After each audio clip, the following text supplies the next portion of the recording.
Hello everyone, स्वागत है आप सभी लोगों का इस वीडियो में, जिसमें आज हम सभी लोग आप सभी लोगों के साथ मिलकर के बात करेंगे कि किस तरीके से आप लोग जो बेसिक और स्टैंडर्ड के बीच का डिफरेंस नहीं समझ पा रहे हैं, आज उस बात को समझ पाएंगे। कोई भी सवाल हो, जैसे कि मैं बेसिक लेने के बाद क्या स्टैंडर्ड ले सकता हूं, अगर मुझे 11th 12th क्लास में मैथ्स चाहिए तो मुझे कौन सी मैथ्स लेनी पड़ेगी, हर एक चीज को डिटेल में बताऊंगा, क्योंकि ये सारी की सारी खबर हमको दी है किसने?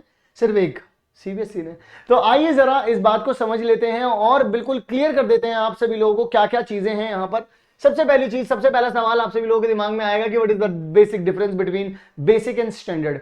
तो उन लोगों ने क्या बताया है कि जो एक स्टैंडर्ड है और एक बेसिक है, तो स्टैंडर्ड और बेसिक में उन्होंने कहा है कि आप लोगों के लिए, हम बेसिक वालों के लिए क्या करेंगे, थोड़े से अलग से क्वेश्चन, यानी डिफिकल्टी लेवल को हम कम कर देंगे, स्टैंडर्ड वालों के लिए डिफिकल्टी लेवल को थोड़ा बढ़ा देंगे। ठीक है, तो एक तो दोनों के बीच में ये बेसिक डिफरेंस है। अच्छा, फिर इसके बाद क्या आप लोगों ने क्या कॉन्सेप्ट ऑफ टू का, इनका क्या बर्डन इंक्रीज हो जाएगा बच्चों के ऊपर? नहीं, बिल्कुल नहीं। आप एक बात को समझिए, जिनको आगे चल करके मैथ्स लेनी है वो स्टैंडर्ड वाली ले रहे हैं, जिनको आगे चल करके मैथ्स नहीं ले रही है वो बेसिक वाली ले रहे हैं। अब बेसिक में क्यों किया उन्होंने ऐसा, पहले हम समझते हैं। कुछ स्टूडेंट्स ऐसे होते हैं जिनके लिए मैथ्स थोड़ा ज्यादा टिपिकल होता है, तो उसको करना तो है ही, 10वीं तो पास करनी है। तो उसके लिए उन्होंने क्या सोचा, उन्होंने सोचा यार क्यों ना हम एक ऐसा रास्ता निकालें जिससे बच्चे मैथ्स को आसानी से पास कर पाए। तो इस वजह से उन लोगों ने बेसिक मैथ निकाल दिया, ताकि बच्चा पास भी हो जाए और मैथ्स को भी कर ले।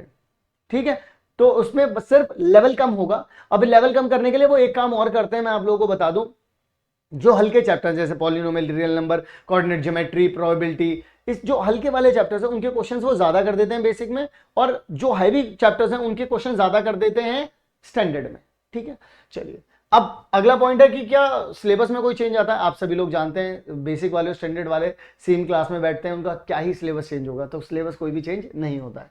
इसके बाद क्या दोनों के दोनों ऑप्ट किए जा सकते हैं? बेसिक और स्टैंडर्ड दोनों के दोनों मैथ्स क्या ऑप्ट किए जा सकते हैं? बिल्कुल भी नहीं, ऐसा नहीं हो सकता। कोई एक ही मैथ्स आप लोगों को लेनी पड़ेगी। फिर उसके बाद अगर 11th क्लास में कंटिन्यू करना है आप लोगों को मैथ्स के साथ, तो फिर क्या करना पड़ेगा? तो फिर आप लोगों को 11th 12th के लिए अगर कंटिन्यू करना चाहते हो मैथ्स के साथ, तो आप लोगों को स्टैंडर्ड मैथ्स लेनी पड़ेगी। लेकिन अब आप लोग देखो, स्टैंडर्ड मैथ्स मैंने आपको बता दिया बहुत ज्यादा डिफरेंस है।